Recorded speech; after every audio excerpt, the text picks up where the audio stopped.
Ladies and gentlemen, welcome back to part B of the Bearded Watchman and the hidden election prophecies. Listen, guys, I had to move for a little bit, so sorry if I'm disoriented on the camera and things.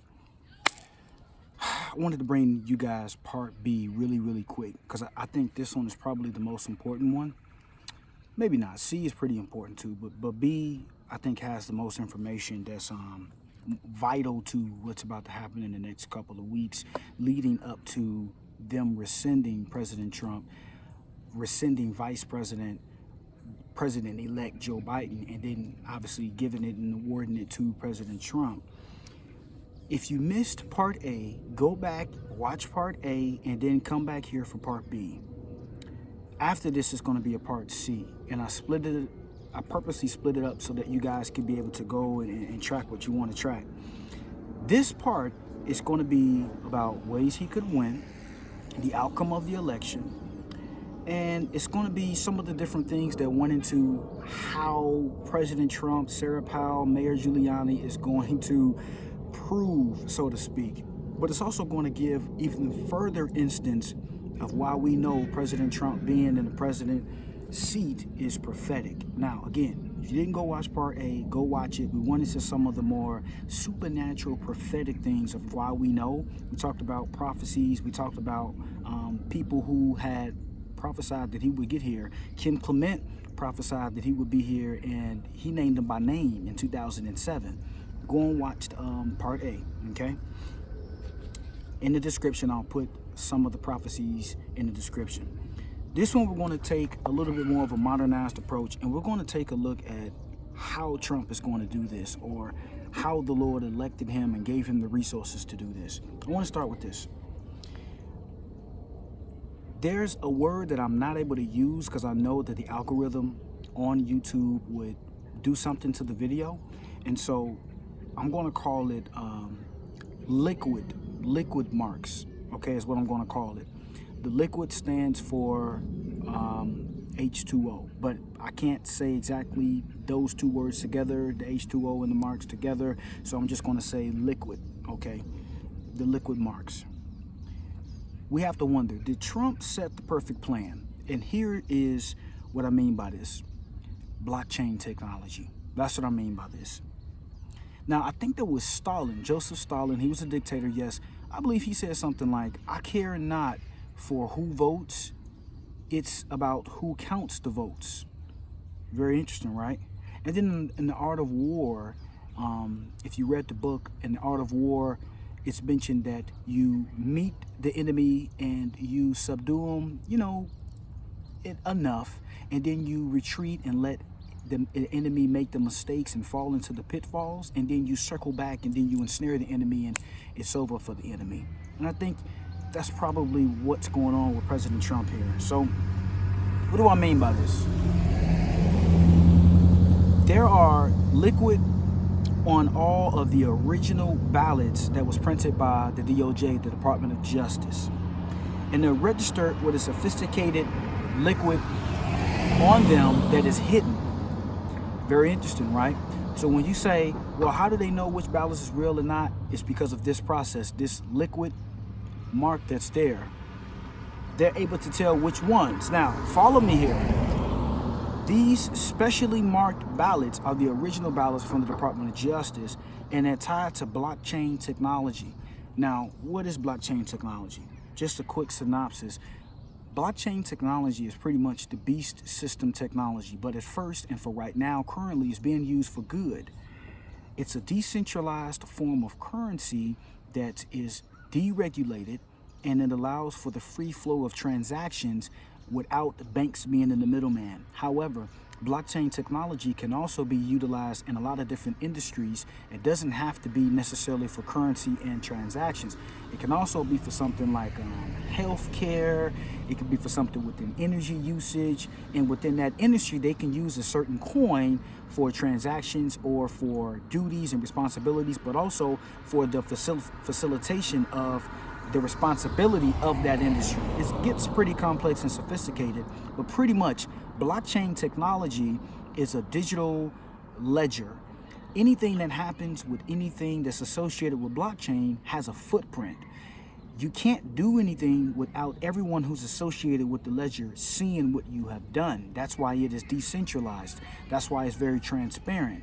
However, within this particular process of the election, I believe there must have been some godly genius either within the Department of Justice, which we know are really leftist, and still they have a lot of remnants of the Obama administration. So I don't know if it was the idea of anybody there, but of the Trump administration, if it was Trump himself, it's just borderline genius. But let's go on. So that's blockchain technology. Now, there was 12 states that they targeted for the blockchain tracking. It's just essentially tracking technology with the ledger system. These 12 states, Trump deployed a couple weeks ago the National Guard to the 12. And the 12 are Alaska, Arizona, Pennsylvania, critical state, Colorado, Wisconsin, critical state, Illinois, Texas, Tennessee, Washington, Kentucky, Virginia, and Delaware. Now, Arizona also critical state too, right? Hello. Hey, how you doing? Good, how are you? Fantastic. Awesome. So, it's a beautiful day out here. This technology, in conjunction with the ballots, right?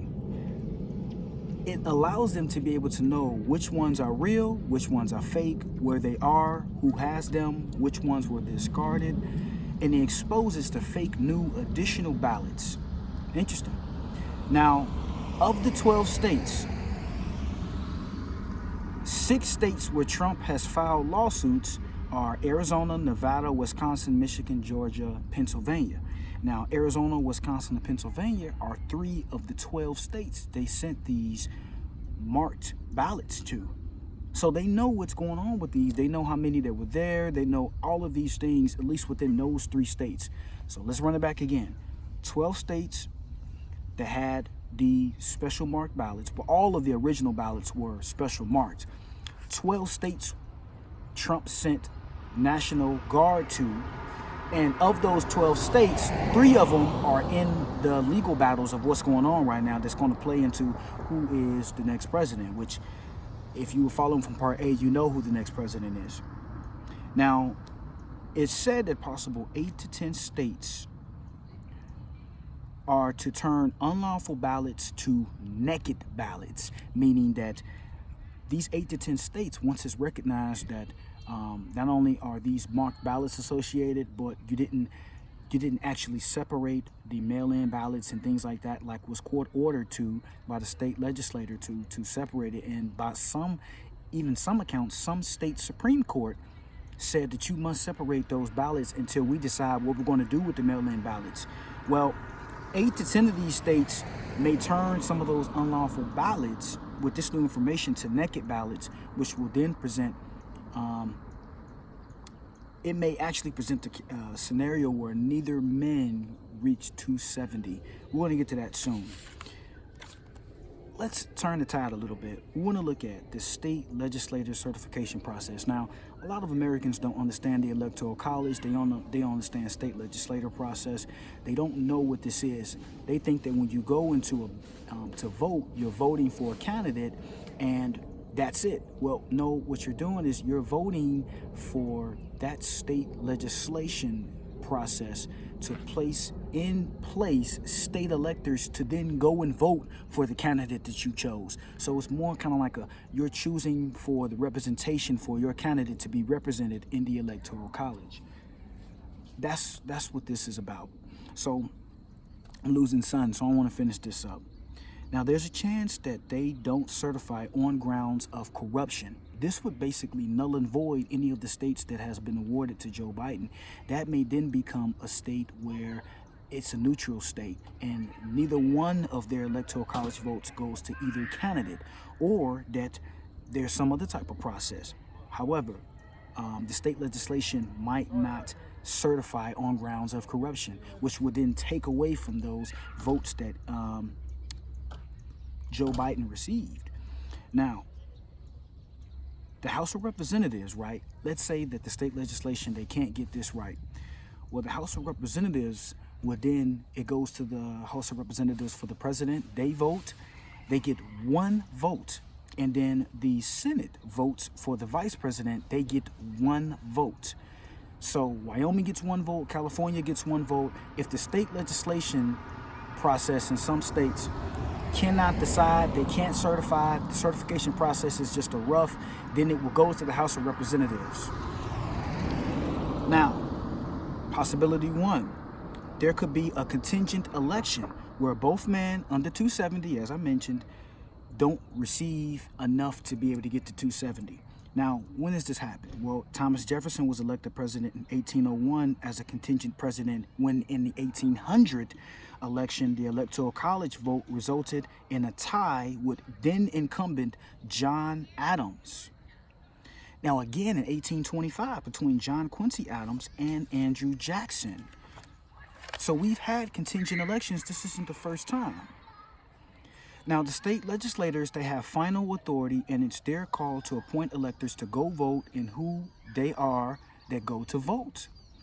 The governors are also in on the process, and they sign off on the certification. So you have numerous processes that may stop this whole Joe Biden is president-elect.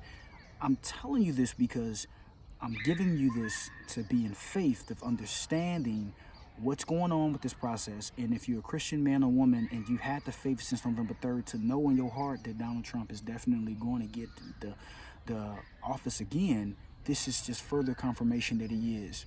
But I think there's enough confirmation and proof in part A of this series. Most state legislators, here's where it gets crazy, are controlled by Republicans, including Michigan, Wisconsin, Arizona, Pennsylvania, and Georgia. Those state legislators, again, that sign off on the certification process, which then go and vote for the Electoral College of a candidate, these particular ones are controlled by Republicans. The situation could occur where they don't certify Biden for their votes, and he has neither candidate in this case gets to 270.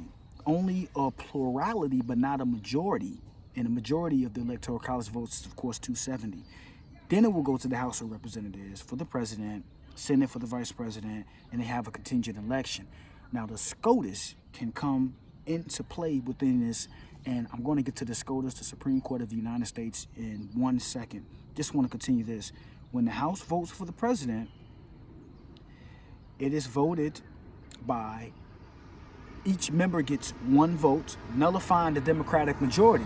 So if you're thinking, oh, Joe Biden's definitely going to get it, even if it goes to this so-called contingent election, bearded watchman, well, only 1 state, each member only gets 1 vote. So that nullifies any, plurality or majority of either side, because each member only gets 1 state.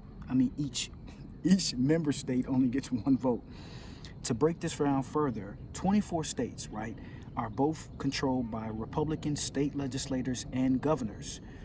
Only 15 states are controlled by both the state legislator and the governor Democrat. So it's 24-15 in favor of the Republicans. The rest of the states are mixed, whether it's a Republican state legislator but a Democrat governor or vice versa. So the Republicans have the majority with this. If most of the Republicans decide that they don't want to actually certify, that's going to hold up Joe Biden. Anything with Joe Biden, it's going to hold it up because they refuse to certify. It's up to the state legislator. And if Michigan, Wisconsin, Arizona, Pennsylvania, and Georgia, that's 5 of the 6. The only one that left off that list that is not in legal battle is Nevada. That's 5 of the 6 that's in contention that are controlled both by state legislators and governors. Very interesting. I want to end this on this. Most people are going to see this electoral certification, state legislation process as shenanigans. Most people, and this is what I was saying in part A, if you're a Joe Biden supporter, you cannot come under the spirit of what's about to happen in this nation. And for what's about to happen, you need to tune in to part C, because that's going to be next, and I'm going to really detail of what you need to do to prepare, what's going to happen, what we can see happen. Most people are going to look at this and say, this is complete bogus, this is nonsense, Trump has cheated, he's done something. No, there is a certification process. And when this is rescinded of pretender-elect Joe Biden, we're going to see a lot of chaos ensue because really just sheer ignorance. People don't understand the state legislation certification process. And I just broke this down. Here are what you need to keep mindful of. December 8th, they meet. That's supposed to start the certification process. December 14th, the electors officially vote. January 6th, the real president is named from the popular vote. But the SCOTUS can completely uproot this. Just before I get to that last part, if electors go and they vote, they're supposed to vote on behalf of what the people voted as the popular vote. If they don't, it's called a faithless elector, and it's a real term. When the electorals of the electoral college of a given state don't vote in the way of what the people voted in the popular vote, it's called a faithless elector. When did we see this? In 2016, the vote was different than the popular vote, and we saw this. A lot of noise around here right now. Where am I going with this, folks? I just want to say that these are ways of how President Trump could win. These are ways of how, when you look at this to say, well, Bearded Washington, I want to have the faith that everything is going to happen and the Lord is doing this and this. I heard the prophets, but the news and they're saying, and social environments are saying, forget what they're saying. We broke it down in Matthew and in 1 Kings in part A of how it's not what man says, it's what the Lord says. But we broken down ways of which how it should not be a surprise to you. You should not be waning in faith over if he's going to get this or not. These are human ways rooted within our Constitution, thank God, of ways to stalemate something of corruption to this degree happening. We broke this down, but there is one thing that we didn't state that is extremely prophetic. The fact that the Lord gave President Trump 3 appointed Supreme Court justices, with the most recent being last month. It's extremely prophetic. This is if the Lord knew that he was going to possibly need these individuals in the future. It's as if the Lord knew that it's going to come down to the SCOTUS in some of these states, and the SCOTUS needs to be a conditional, it needs to be judged off conditions of constitutional law. The judges, I think, are more leaning towards conservative. And just to break it down, when you talk about liberal conservative, it's not in the case of Democrat Republican. It's in the case of, are you liberal judges where you want to implement something that could change society? Because when you think about it, things of the 60s and the 70s don't necessarily mean much, or it may be different within modern times now. So it may cause for an implementation of something new to keep up with modern law. That's said to be a liberal Supreme Court judge. Well, a conservative is sent to say, okay, you want to implement this, or we're taking a look at this matter.